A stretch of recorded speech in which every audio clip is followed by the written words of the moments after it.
All right. Yeah, welcome everyone.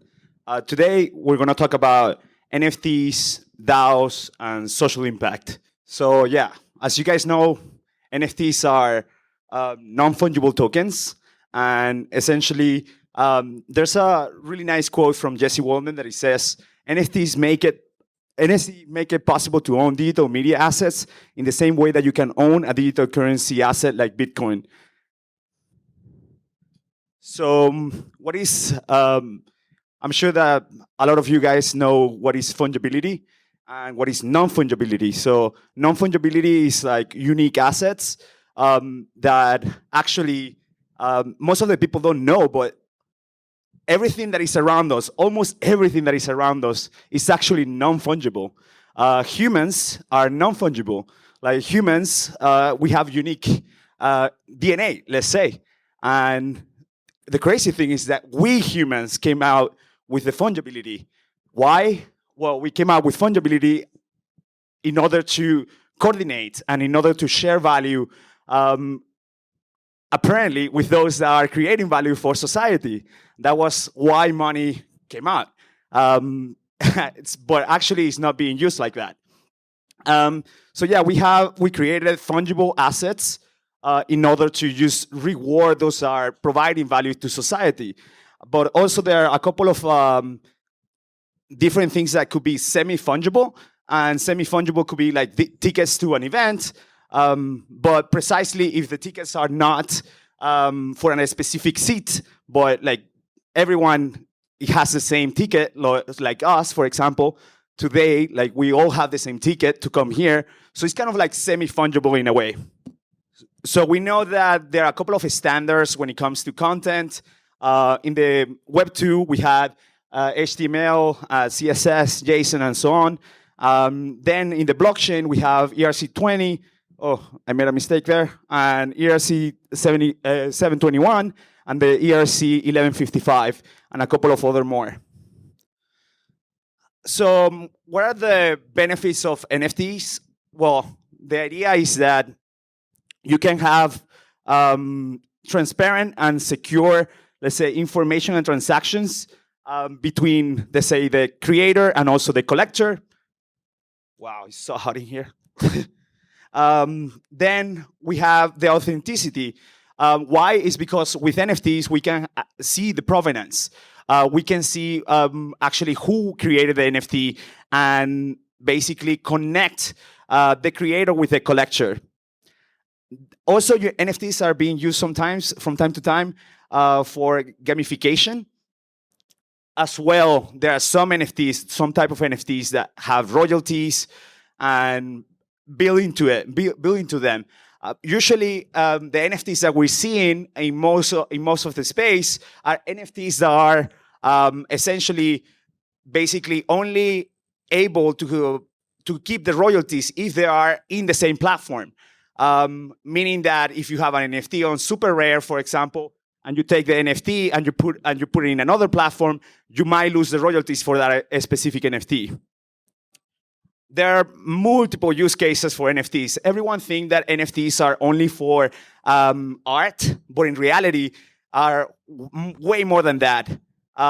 It can be for, as I say, art, music, but also can be as a ticket for experiences. And let's say you get an NFT and that unlocks the possibility for you to access an event, or for you to have access directly to talk to, for example, to the creator that you're supporting. Also, they can represent obviously physical goods, also and real life experiences, and it could be as well be used for events. It could be used also for virtual worlds, and also virtual stores as well.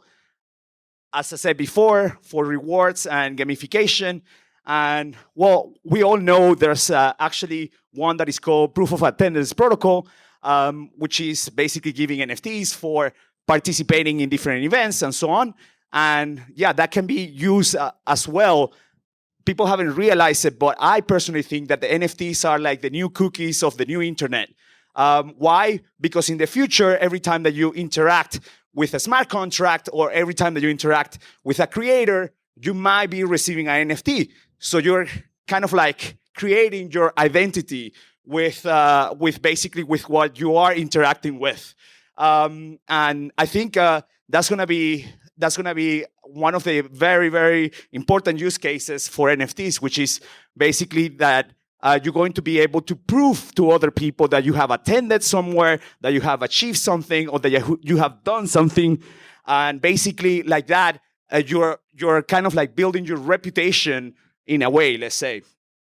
Also, it can be used for proof of impact and for social causes, and it can be used for gated content or paywalls, and also for certificates of authenticity. You guys know all of this. I don't need to talk too much about it. Like you've seen that there are so many creators right now that are actually taking advantage of this new medium or this new canvas and are connecting directly with their fan base. One of the crazy things that I've noticed in the last few months is that actually the NFTs that have social impact built into them are performing very well. There was an NFT from Beeple and a couple of other artists that were supporting the Open Earth Foundation and raised over $6.6 million. And also the one from Edward Snowden that also raised over $5.5 million. And yeah, basically, the money was donated to the Freedom of the Press Foundation. And the crazy thing is that most of the people don't know that the Freedom of the Press Foundation haven't received this amount of money. So this is enabling, creators to actually create a symbiotic relationship with the different social causes that they care about. And I find that super, super cool because at the end of the day, social causes are communities as well, and they can help a lot when it comes to marketing or when it comes to promoting the different NFTs that are supporting their causes. Now let's talk about DAOs. But yeah, what are DAOs? DAOs are magic internet organizations, or DAOs is a commitment to share value with the community. This is said by Cooper. And there are other people that say multi-sig, multi-sig, multi-sig. But DAOs, to me, is just a way for communities to share value. And it doesn't matter what type of value. Most of the people are only sharing financial capital, let's say. But in reality, there are more type of capitals. And actually, the financial capital came after human capital and social capital. So also, that's one of the things that DAO is unlocking is this new social capital, this new human capital as well. So here it's a little bit about the DAO landscape. We know that DAOs are operating system, where there are also investment DAOs, there are grants DAOs, there are collector DAOs. This one I find super interesting. There's a lot of people that are coming together in order to collect things. And basically, they're creating a community around NFTs and around collections. And I'm sure that you guys know that there are groups on Discord, for example, the CryptoPwn Discord, which essentially, means that NFTs, they have a social layer that we don't necessarily see, but people that find a specific NFT interesting, they're kind of related to each other in a way or in another. Same way when people were, collecting Pokemon cards, they are connected in a way or in another. Also, we have protocol DAOs, we have service DAOs, and social DAOs and media DAOs. Here it says that Doin Gud is between service DAOs, but in reality is between, I would say, social DAO and a media DAO as well at the same time. And a protocol as well, as we're developing a protocol. So what is social impact? Social impact is the effect on people and communities that happens as a result of an action or inaction, an activity, project, program, or policy. Everyone is talking about climate change, but in reality, there are way more issues that we need to solve as humanity. The United Nations has 17 SDG goals. that they want to solve by 2030. And apparently, in order to solve those SDG goals, it has to be invested over $4 trillion in the next year, every year until 2030, which is insane. And currently there's no platform, there's nothing that is actually streaming that money to these social causes and actually accounting for it. In the space, as you saw, like there are so many DAOs, there's so many different protocols and projects and so on. And to me, it's really sad that there's very, very few that are actually doing social impact. Like R3s, Giveth, Give Crypto, Creole. Creole and Nori, they're doing carbon offsets.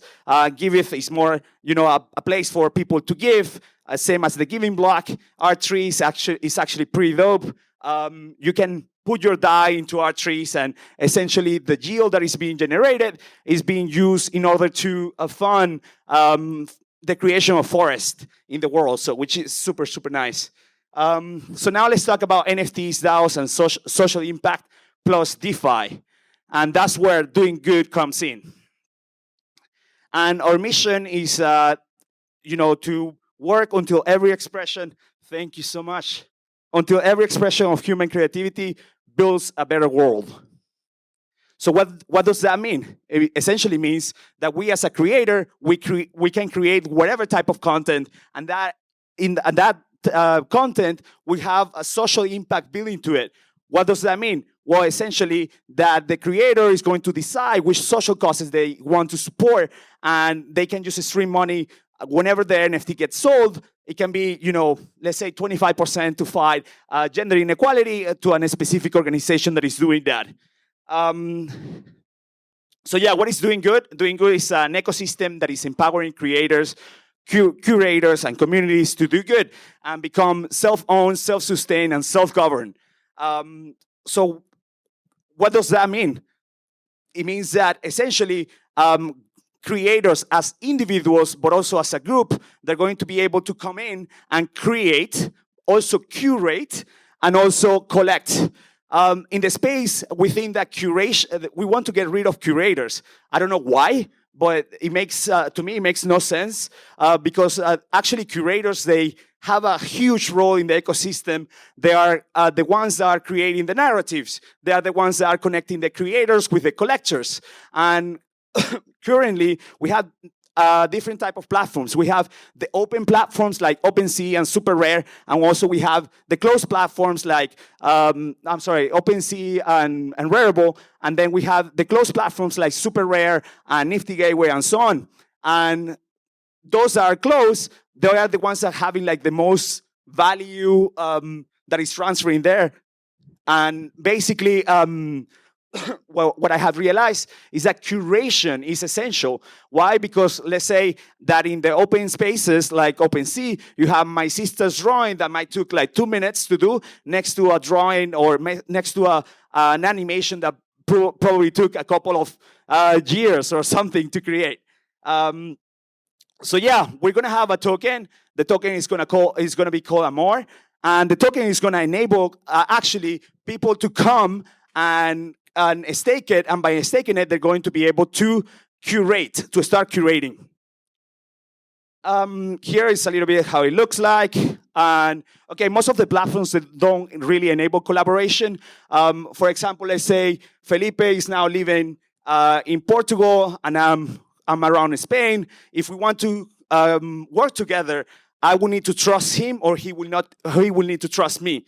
Why? Is because most of the platforms, they are not really enabling this cross-collaboration between all the different individuals. Then the idea here is that every time that there's a group of people that are coming together, why not spinning up a mini DAO for releasing the NFTs? So like that, there can be kind of like a trustless way of sharing value. The sustainable and eco-friendly is basically, as I said, like creators are going to be able to support causes that they care about. The socialize and connect is because most of the platforms, they focus only in the transactional, in the financial transactional exchange, when in reality, most of the people, what they want is to connect. Why do they want to connect? Well, we've seen that most of the creators, they are contacted on Twitter, on Telegram, and so on after the collectors reach them out. And then we have the cross-chain compatibility. So the idea is that actually instead of minting NFTs in all the different, minting the NFTs when people post, in reality, what we want to do is that we want to how's it called? Lazy minting all the different chains. So like whenever the NFT gets bought, that's actually when it's for real minted. So like that, you give to the collector the opportunity to decide where they want to hold their asset. Like in the real world, whenever you buy an asset, you're thinking, okay, where should I put it? In which wall or in which storage or whatever. In the digital world, it's going to be the same. Collectors are going to be deciding where they want to hold their asset. Some collectors might prefer Ethereum, some collectors might prefer Polygon, but in reality, what we just want to do here is to enable any collector to decide where they want to hold their asset. And the social impact transparency we already talked about, and the community owned and curation, well, that's why the token is happening. Anyways, Felipe is pushing me. Thank you so much, everyone. And if you want to learn more about Doing Good, just please talk to me.